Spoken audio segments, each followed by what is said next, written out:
it feels so wonderful. Thank you for joining us today. This is The Art of Poetry. And we've been around the world so many times with Poetry of Immigrants that now we're focusing on poetry as an artful craft as well. So everything as before, but also some nod to the craft each time we meet. And this will be number 9. Welcome. And here I sit with my longtime co-host and co-producer, Permanent. And we're refreshing the friendship that goes back 5 years, which is delightful. You know, that's when we started. Thank you, Gemma, for all that support. And thank you, Frank, for the invitation to begin with, to be here in the show. It's your day. I'm so happy because, you know, gee, your book came out a while ago, and here we are. Came out in 2020, in the late fall, and then, you know, I had a reading at the Guilford Library. Excellent. And then the winter happened, and then no more out and about for a while. So that's yeah, speaking of out and about, I'm so glad you made it today because, you know, we're having the remnants of the end of a nor'easter. Yeah, and we lost power by my house. Brave. Yeah, so here we are, October 27th of 2021. Yeah. Oh, Gemma, I'm so happy to celebrate you and a published book. My Museum of Rain. Which is gorgeous. Thank you. In color. How does it happen it matches your outfit? Oh, I don't know how that happened. You have a gift. It's what was clean. So, the Museum of Rain, my Museum of Rain. Yeah. I want to be clear. Yeah. I published it in 2020, and the title is from a poem called Dream Number 6, which is about a dream I had about going to a Museum of Rain, which doesn't exist, but I'd gone to this museum with my daughter. I'll read that poem, but first, I would check to see on Google. Oh, well, actually, a friend of mine said, "Oh, I'd like to know more about your book," and I said, "Well, just Google it. It's, you know," and I had been telling people that, and it worked for a while, and then she Googled it, and something else came up. Another Museum of Rain. Oh no! Oh no is right. I felt for about 10 minutes. I just felt so upset, and fire, because you know me. Yeah, fiery. And then I realized whose it was, who had also written a Museum of Rain. It wasn't a poetry book. It was a very famous writer who wrote Zaytun, who wrote a heartbreaking work of staggering genius, who wrote The Circle, and who and many other books, but those are some of my favorites. What is the what? He wrote. His name is Dave Eggers. And he is also he's an activist. His projects. He has a project which joins a person who wants to go to college with a donor who supports that person to go to college. I like that. He has another activity where the people will, who want to, if you're a writer and you're willing to volunteer your time for someone ages 6 to 18 to write either imaginative, you know, fiction or documentary kind of writing. You can go to these centers in 8 different cities in the United States, and now they have them in Europe too. Ooh. And these storefronts Our, Oh, yeah. yeah. So I think that's called the 826 Project, but I want to go to my notes. Anyway, he's a very cool guy, and I Yeah. thought, gee, I like him. I'm the one who would go to my book club and say, hey, let's read one of his books. I've done that 3 or 4 times. Ah, So I thought, you know, this is a coincidence. This is a coincidence. It is. And, you know, yeah, I'm never going to be first now when you Google the Museum of Rain. But maybe I can celebrate this somehow. Yeah, okay. 826 is the name of his project, and I, you know, encourage anybody who's interested in education to look that up. you're such a social activist Oh, too. So I wrote him a letter. Oh, I actually typed it because my writing is so bad. 1-page letter, I didn't want to overburden him. I thought, you know, shot in the dark, I know he's a busy man. I know he gives lots of seminars and TED Talks and all kinds of things, but it's worth a try. I signed my book. I put it in the envelope. I said, you know, reasons that will soon be obvious to you. I have a Museum of Rain. Here's a signed copy of mine. Maybe send me a signed copy of yours. And I talked to people and they said, maybe that'll happen, maybe it won't happen. He's a busy man, blah, blah, blah. And about a month later, this came. ooh. And it says Eggers. Eggers. And it has thank you stamps and Dave Eggers Museum of Rain. Oh. It's a story fictionalized about his children. He and his children did build a Museum of Rain, which is a tree out in the desert, manzanita tree, that has all these jars of rain from different places. And that's his Museum of Rain. And he writes, to Gemma, my brain twin. Oh. So, not true, Oh. but it made my day yeah. for several days. Yeah. And it's a great story. It's a great story, and the coming together of the two. And he also wrote me a 2-page, I won't read it, but a 2-page handwritten letter. What a guy. What a guy. And he went to a seminar and he plugged my book at a seminar and, you know, talked about it. You know, he hadn't finished it, but he said he liked what he read so far. And A brain twin yeah, isn't that nice? across the country, And he's San Francisco, huh? So look him up, Dave Eggers. I sure will after that. I know it has to be an unofficial plug on, but anyway. So that's Dave Eggers' Museum of Rain. And this is my Museum of Rain. And I'll read the first, the title poem. Dream number 6. From the parched sidewalk, we happen into the Museum of Rain. Of course it is very damp and gray and wonderful. We pass among rooms defined by the rain itself. A room of fingertip mists, a room of resolved downpours, a room of drumming thunder and thick splattering drops, a room of pearly drizzle, a room of spitting needles of ice. Spectators shuffle through the rooms, murmuring quietly with respect for each other's tenuous concentration. Most are protected by umbrellas, raincoats, rubber boots. But you and I, we just wandered in. We are getting soaked and communicating with our eyes that this is the real way to enjoy the Museum of Rain. We tilt back our heads and laugh, and in my awakening mind, I hold your wet smile. What a dream. Yeah, it really was. It really was. Was a dream. And it was realistic, huh? Yeah, it was Like realistic like that. There was no ceiling. There was no roof on this museum, but it was just letting rain in, but it was a different kind of rain in every room. As dream is so logical in dreams. Isn't it though? And the you was my daughter. I happened to go into it with her, and she just has that attitude. Let's let it happen. You know, so. I wonder where she gets that. You wonder?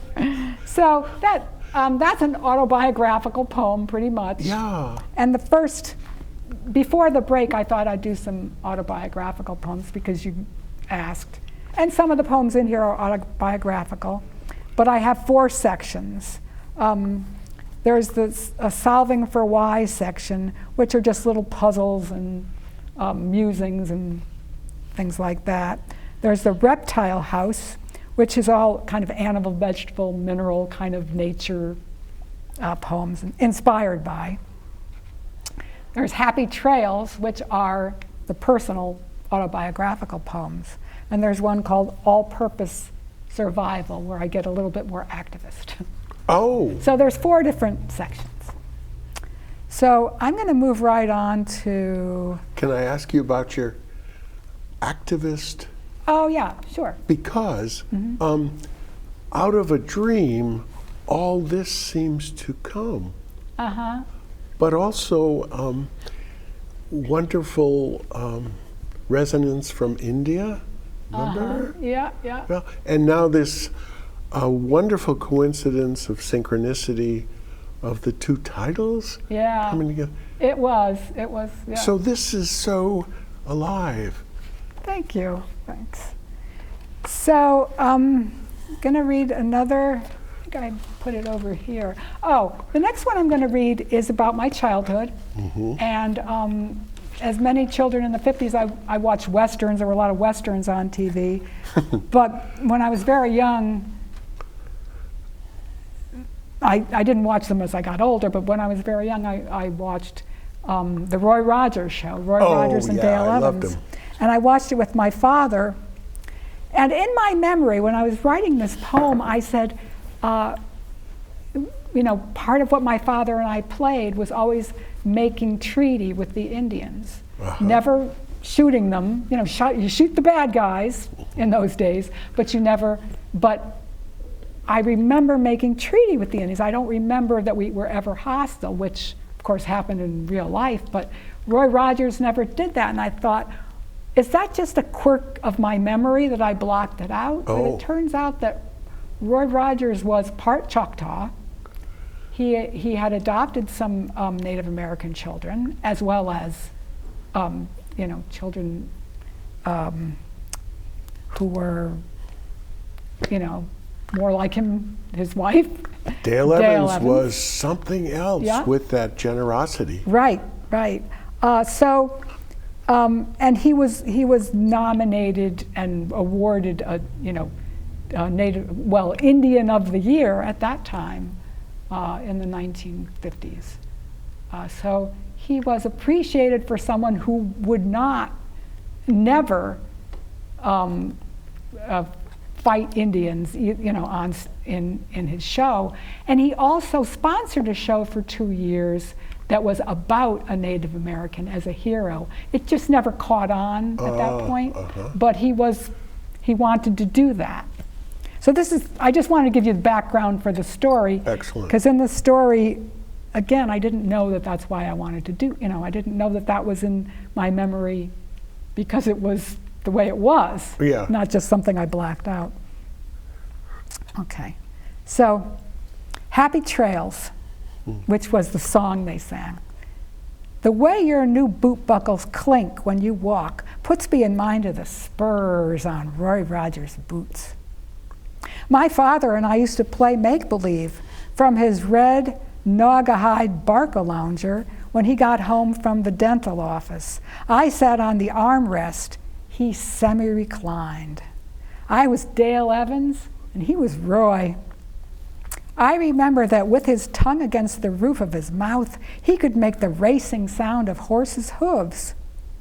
His ear for vernacular, schooled in radio's golden age, rounding up a posse, headed for the Badlands, rustling up some grub, taking the law into their own hands, came as easy to him as open wide or rinse and spit.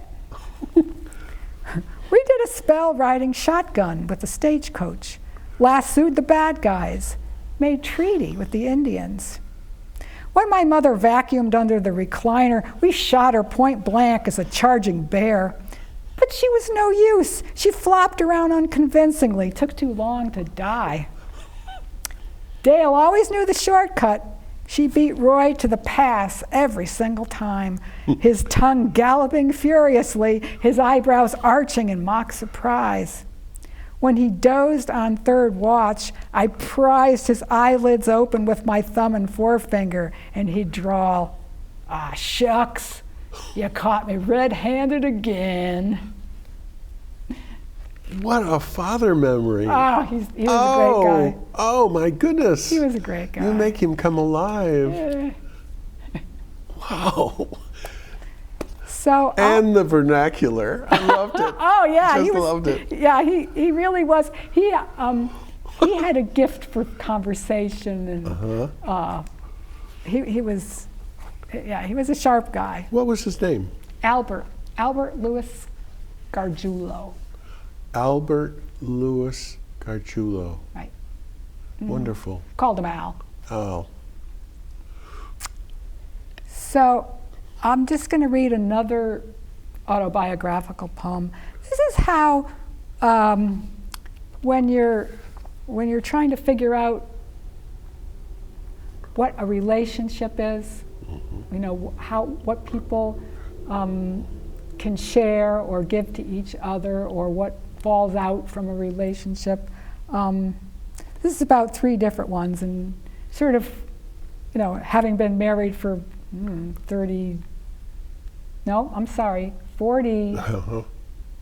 45 years. See, I don't even know, but, you know, Yeah. anyway, this is called Holes, a User's Companion. Holes are for hiding, the serpent confided deep into my ear canal. And as the echo swelled, I was gulped down chambers of emptiness, containing even the emptiness of him, even the emptiness of myself. Sure, he would have included the whole universe in his personal void. But he made the vertical drop so fast, he couldn't find his tail, so steep, he couldn't even turn to swallow it. So that was something I didn't want to stay involved with. That was deep. Holes are for filling up, the pack rat promised, until there was not a space that did not bulge and swell, all furnished with refurbishments, trivia, and nonsense chatter, crowding out silence and thought. Even cranial cavities he suffocated, squeezing out alternative opinion, shoving aside independent choice, cramping room to maneuver, and plugged full of any random thing so insignificant he would abandon his current prize for a trinket by the wayside, a little shinier. That you read that so brilliantly in terms of Holes are for climbing out of, the groundhog invited, from his burrow underground, where fear and winter were the same thing, where there was solitude enough to imagine another way to be in the world. Then by toe holds and fingernails, we boosted each other upward. The 2-headed monster greeting our emergence was paradoxically a shadow less threatening. And in mutual midday, even our separate shadow selves so diminished, spring came early and briefly and brilliantly illuminated what holes were for. So that's how I ended up. brava, You know? knockout. Yeah. That was a killer, especially the pace that is so appropriate for each Yeah. tone. Well, yeah, oh, it's I gotta love be- that. It's got to be a dance. So Thank you. That was so invigorating. So the other one that you asked me to read, which I have notes here, which page they're on, but I don't know where it is the one about Hammonasset Beach. And my first ever job was at Hammonasset Beach. And I worked there when I was 16 and 17. And it was at a time when Hammonasset Beach was nothing like it is today. It had really been like a wasteland at that point, because because of mosquitoes, they drained out all the estuaries and they plugged them up. So there were no egrets, no peregrines, no falcons, no nothing. And there were no marginal plants either to hold back, So it really had a revitalization. I think it was in the 1970s, after, like about 10 years after I worked there. But anyway, there was a lot going on at that time. Keep in mind I was 16 and 17 and learning a lot about life without a clue. And these were my observations. And it is told in the form of a 17, which another friend of mine, Mark McGuire Schwartz, invented. Oh, yeah, which those is just, 17s are great. Right, so there's just 17 little observations in this What was case. your job? Oh, you'll see. Oh, okay. Don't want to spill the beans. So, when the coast was clear,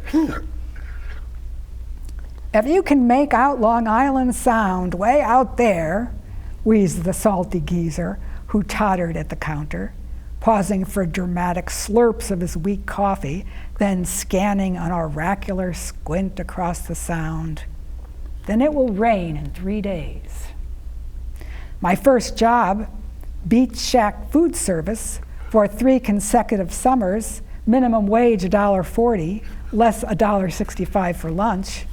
I worked every sunny day and had the rainy ones off. But no matter how many of each stacked up, the horizon blazed a brine-glazed haze. 3, where I would wade into the tide of humanity, particularly the male variety, preoccupied me too much even given this perfect opportunity to test his prediction. 4, named Hammonasset by the first people, the place where we dig holes in the ground. In my time, the native 3 sisters, corn, squash, and beans, were neither planted nor served. I grilled and slung the 3 new staples: hot dogs, hamburgers, and French fries. The fry grease, number 5, weighed a higher atomic number with each health department proscribed reuse. And the melting point could sear through a frozen block of fries in the time it took to make change for a counterfeit 20. Number 6, when business was slow, I was instructed to rinse the green slime off the hot dog product and sell the burger product with freezer burn to the Honey Wagon boys. Their sense of smell compromised by a reeking miasma of campground latrines. Those shambling, jaunty ponytail brigands in thigh-high, muck-smeared rubber boots, wide-brimmed hats studded with seagull feathers, clanking, steaming buckets into the back of their piratical pickup truck. They were more entertaining and, crucially, more socially accessible than 7, the lifeguards, that haughty band of sculpted pec posers with their mirrored shades below identical Beach Boys swags of streaked blonde hair and zinc-striped noses, who descended their picket thrones to mince barefoot across the sand and jig top-heavy from leg to leg in the melting asphalt in front of our counter, while I observed with precocious sense of schadenfreude, confident in my invisibility, having won the trifecta of glasses, braces, and acne all in the past winter.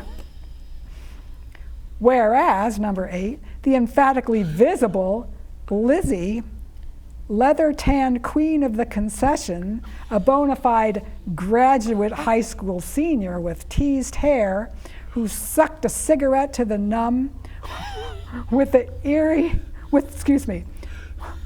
the world-weary ennui of the professional streetwalker, was egged on by lifeguards to dive into the chest freezer for imaginary popsicle flavors found only at the bottom. Her regulation paste blue concession dress, 2 sizes too small, and 1 button undone past cleavage.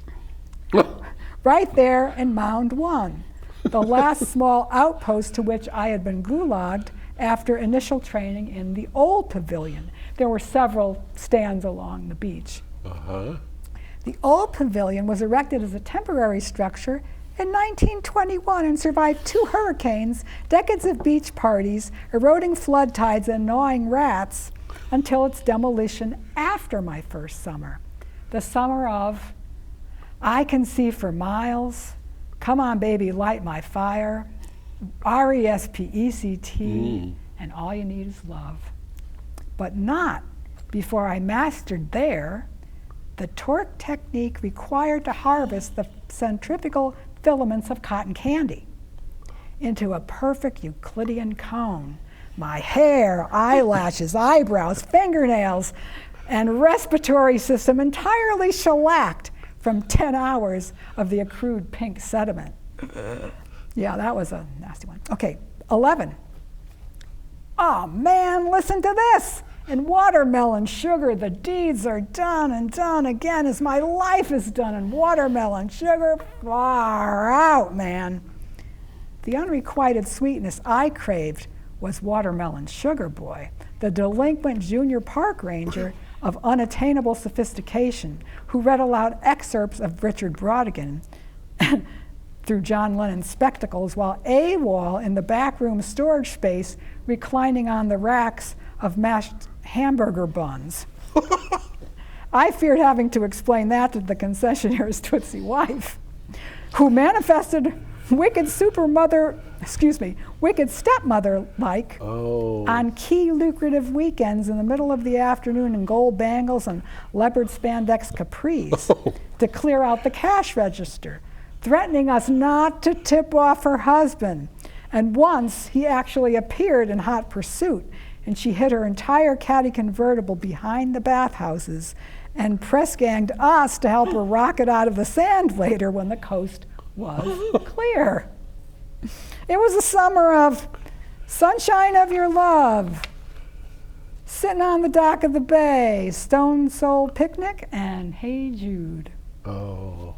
When the coast was clearer still in the cooling dusk, the swashbuckling, squelch-booted encore of Honey Wagon Boys rendezvoused with Dean the Dealer, whose code name was Augie Doggy for his cartoon likeness, and Doggy Daddy when high on his own weed, following that linear Hanna-Barbera logic, and who strobed in like a bad flashback at my college 3 years later, peddling bad PCP and was run off campus by his customers, never to be hallucinated again. But those pungent bucket boys, meanwhile, challenged my creative culinary imagination to best employ the meager resources of our stocks to assuage their munchies. Eager to oblige, I surfed the 4 soft drink spigots to create Coke 7-Up orange grape soda with a cherry popsicle swizzle stick, and ham dog relish burger with melted cheese grilled on a squash bun.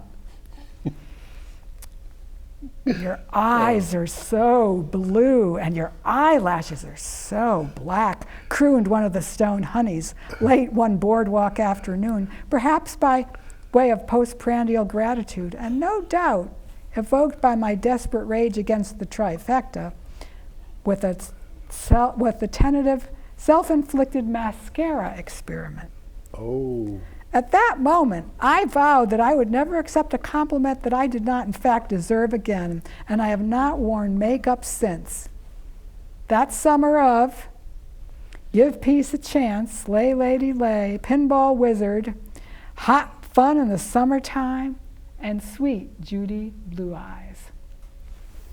So that's my ham and acid story. That was, Oh my goodness, I gotta catch a breath. I know, that's a long one, Oh. but you asked me to read the biographical. Oh, did I? Oh, I wouldn't have missed that for the world. We're gonna go to break, but I've gotta say,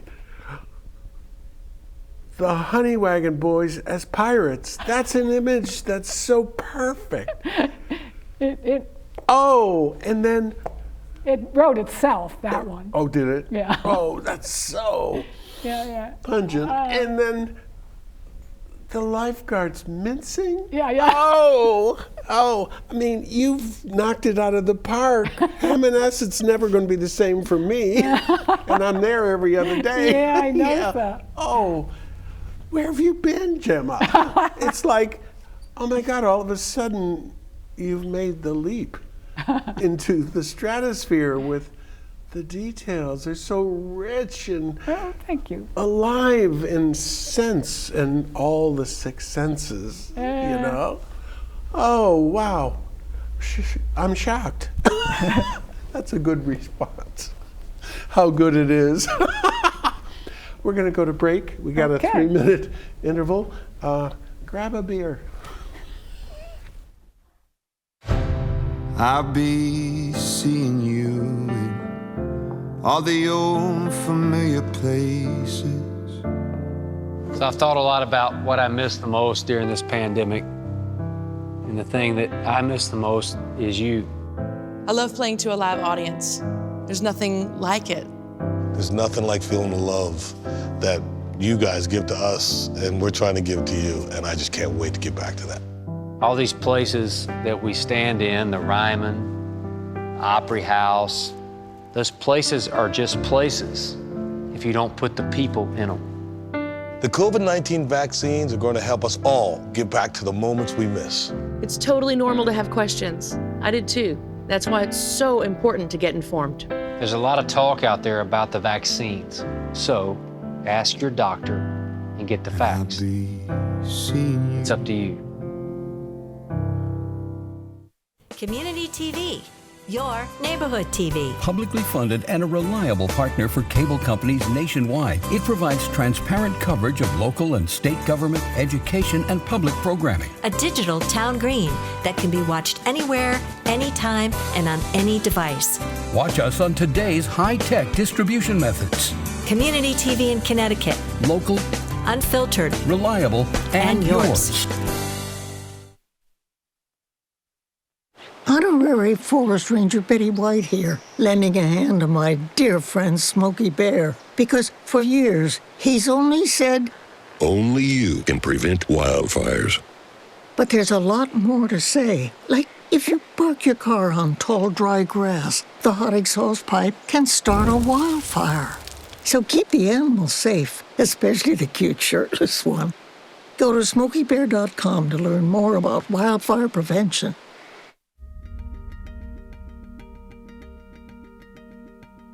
Smart TVs and streaming services have taken over the television industry.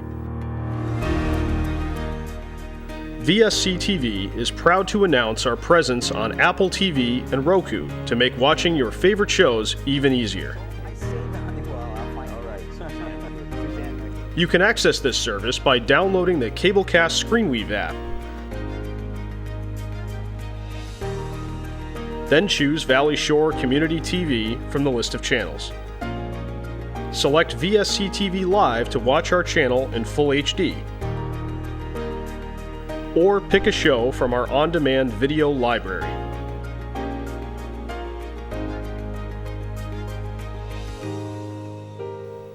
VSC TV is your local Connecticut Midshore Valley digital connection.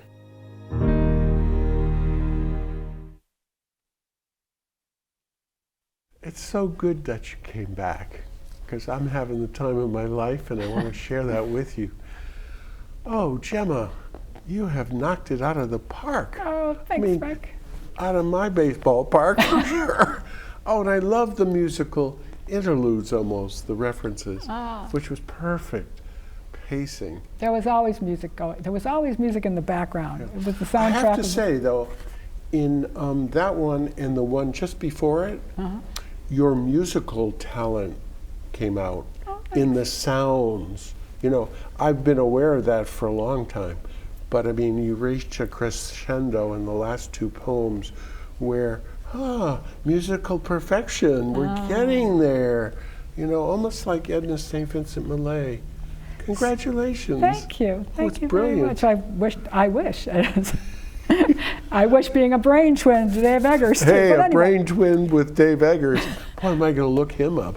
Yeah. What I would like to do in the second half, because Art of Poetry is enough about me, more than enough about me. I just want to, but this is also about me, of course. yeah. I just wanted to say that talking about poetry and where inspiration comes from and that kind of thing, we'll talk about that a little bit. Good. We'll also talk about the rules of poetry, which I pay attention to sometimes and sometimes I don't, for particular reasons. But some of the rules of poetry: don't use gerunds, no ing words. Yes. Don't use first person. Don't lace it with a lot of metaphors. Either go with one metaphor or don't. Oh, you're hitting the Blah high blah marks. blah. Yeah. I wrote a poem about that. Oh. It's called Revision. Ah, perfect. My form is dismally narrative, the similes too comparative, ideas vague and unrelated, ponderous and overstated. One gerund puts him in a snit. Two, violent apoplectic fit. He fails to understand, to me, things happen more continually. No joy and creativity. My professor hates my poetry. Oh. Though I confess I'm not averse to crafting a more lyric verse, I have no talent to distill fine insight from a twilit rill. One metaphor I can't sustain from poem's first line to last refrain. I'd add more with varied uses. My train's all engines, no cabooses. Though I'm not jealous, Euterpe, my professor hates my poetry.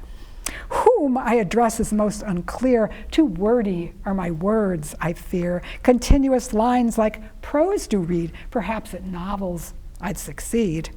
My errors are irreversible. No knack for the impersonal. A penchant for hyperbole and misuse of synecdoche. Penultimate in tragedy. My professor hates my poetry. My Latin blood, its roots preferred. I shun the Anglo-Saxon word. Toss these pages to the hounds. I'm too cliche, way out of bounds. Descriptive, galloping stampede. An editor is what I need. Haughtily, his words advise, revise, revise, again, revise. Though I suspect he fancies me, my professor hates my poetry. Oh, kicker. So there's that swerve at the end of a poem that they always talk about, the swerve. Yeah, it has a little swerve. You so demonstrate all the rules. All the rules. And break them while I'm doing it, right? But with that ironic, delightful sense of humor.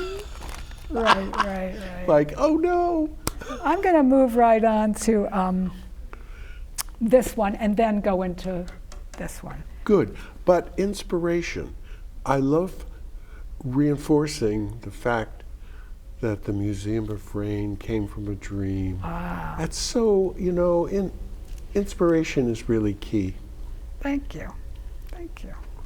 So I think I'm going to skip that one and go to this one. I wanted to get a couple of forms in. Oh. So I wrote a Petrarchan sonnet. Wow. Which you can look up. I won't waste time going into the form. It has rhyme, it has structure. Sounds like 14 lines if it's a sonnet. It is, and it's called Heliconia, and it's about these beautiful flowers that you find in rainforests. Heliconia.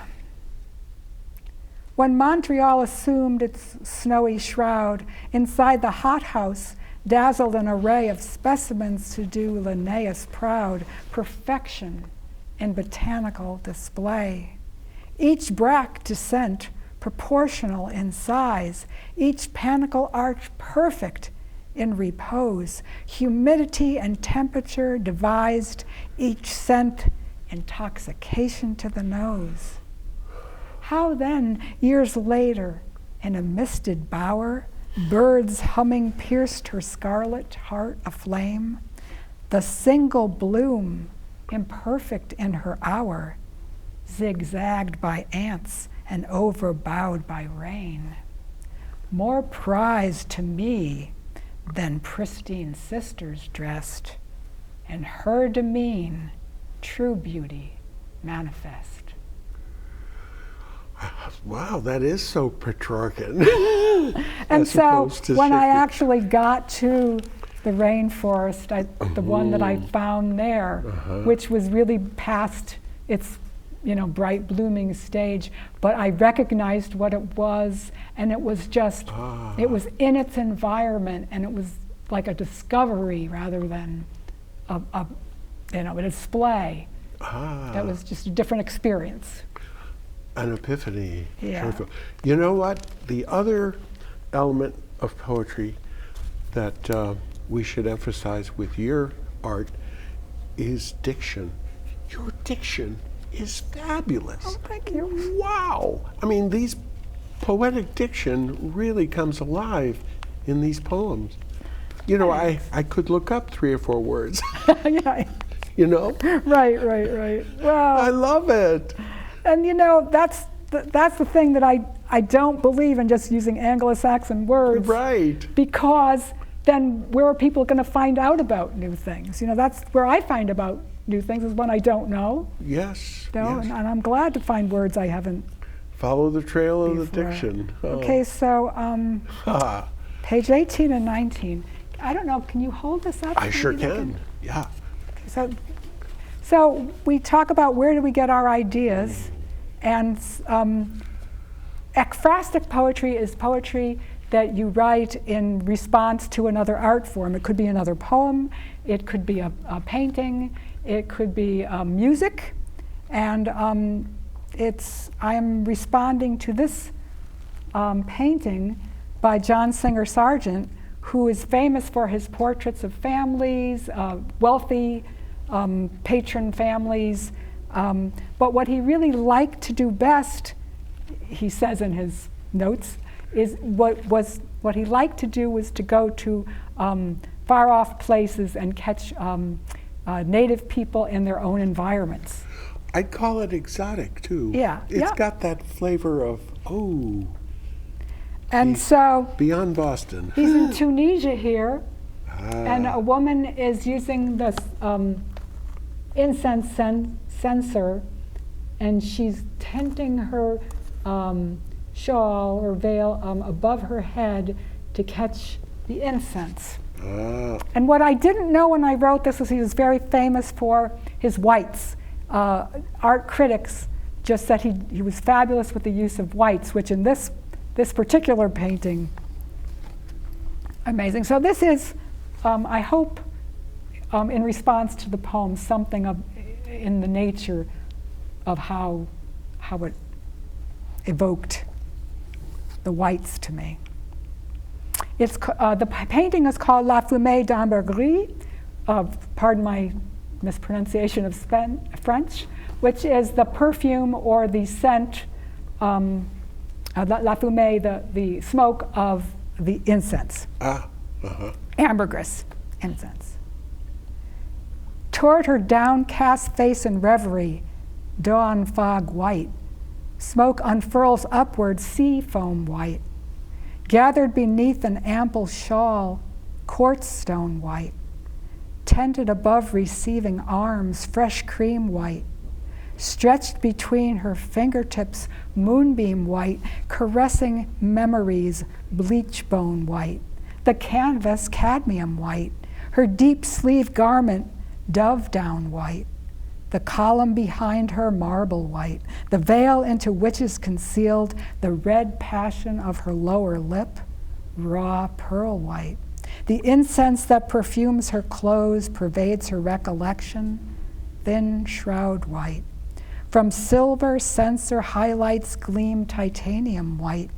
Her loss, a blankness, moth wing white. The wall facing the foot of the bed, old paint white.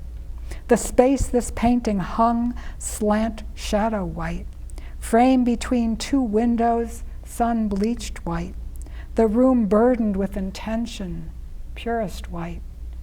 Where viewer melds with subject, silk, web white. Summer haze white into winter squall white. Cracked ice white and back again white, cycle of foreboding white, the penetration of scent white, the permanence of longing white, white requiem sung in rising smoke, full blazing, blinding, hot, cold, yearning white.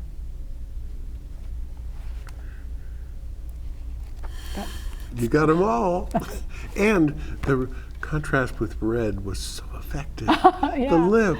Because the lips. you can just see. Can you? That's the little bit of color you can see in Oh. that, except for the rugs, yeah. Uh-huh. So, Brava, I loved it. And you know what?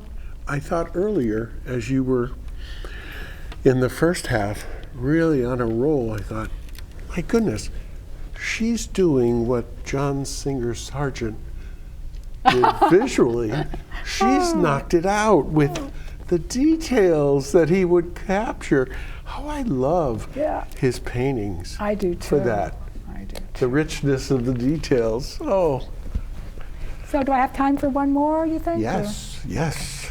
So, okay. This is a memory poem, but it's also done in a certain form. This form is called a villanelle. What is a villanelle? It's a short poem of fixed form written in tercets, usually 5 in number, followed by a final quatrain, all based on 2 rhymes. Oh, So you will see it has repetition in it. And I switched the repetition around a little bit. It's supposed to have a repetition of lines suggests tension or unease in this case, because I'm being haunted by the past. So it's good if you're choosing a form, choose a form that suggests the intention that you have for the poem. bingo. Yeah. There's So- the truth of the form. Right. It's got to match. And I woke up, I don't know how many years ago, 10 years ago, I woke up in the middle of the night again, but this wasn't a dream, this was remembering something that happened to me when I was a junior in high school. Wow, middle of the night. Yeah. The girl who cried at the SAT 40 years ago. Untested, I did not know what to do. She sobbed as though her ignorance a curse. The opposite, of course, is sometimes true. Across the aisle, her wailing volume grew. I tried to disregard her, felt perverse. Untested, I did not know what to do. The proctor just ignored, would not undo her cries, since sympathy's a weak recourse. The opposite, I think, is often true. How could I then recall the facts that flew? Geometry, its angles are inverse. Untested, I did not know what to do. Compassion I had reason to eschew. Don't get involved, folk wisdom's wary verse. The opposite, I hope, is always true. Less standard tests I passed, the more I knew the risks I did not take, regretted worse.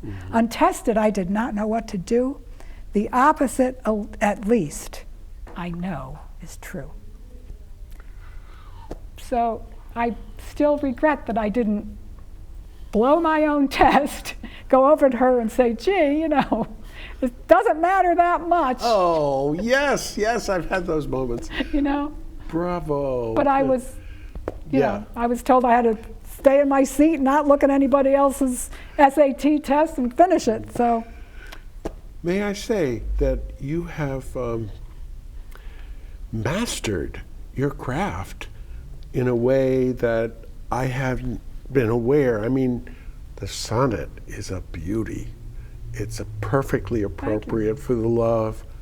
And I think your range is just so astounding.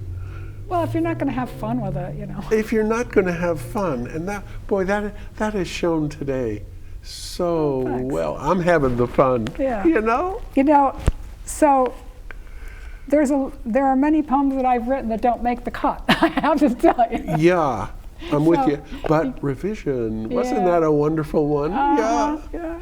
Oh, so distilled wisdom. We've got about 4 minutes. Okay. You can pull out another poem, or I'm going to pull out a very short poem.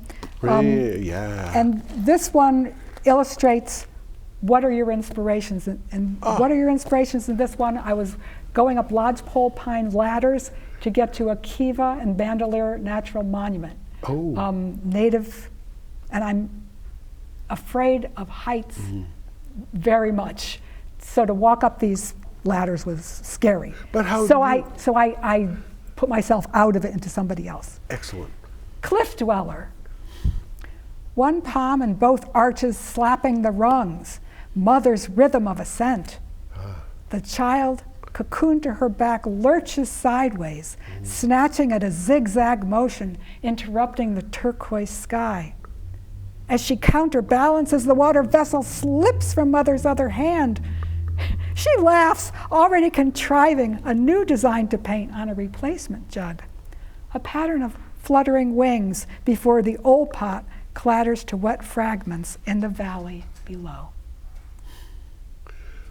You know, your inspiration is so deep that you're able to get into the hearts of your characters, so to speak, your personae, who, you know. Well, I was thinking, somebody would have to do this every day, several times a day, with a baby on her back and a jug of water because there's no water at the top of it. So, I was just taking myself out of myself to try to forget about what I was doing, but appreciate that it was probably nothing if you were used to it, Wow, how wonderful and smooth that was, that transition into another's heart and thought and feeling. Wow, Gemma, I've had the best time in 5 years that I've ever had. Thank you for giving me the opportunity because it was a long pandemic and everything just sort of sat there. Yeah, and I hadn't seen the book, and here we got a gem here, Gemma. Thanks. Oh, we're down to 1 minute. Oh, I have to say. Well, it's great to be back here. It's great to be back. And I feel so enriched. I have to say that, yes, the outfit is 60s. It goes with some of the poems. Yeah, I thought, I can't get dressed this morning. Couldn't even see in the dark when I woke up because we had no power. So this is the way I look. But the show must go on. No, we just loved it so much. Yeah. So I'd like to shout out a thanks. Thanks, Max. And also Christy and Wendy. And, of course, Chris. Absolutely. Thank you, everyone here. Oh, a real winner. All right. Well, Bingo. I pulled some Bravo. in, I pulled some out.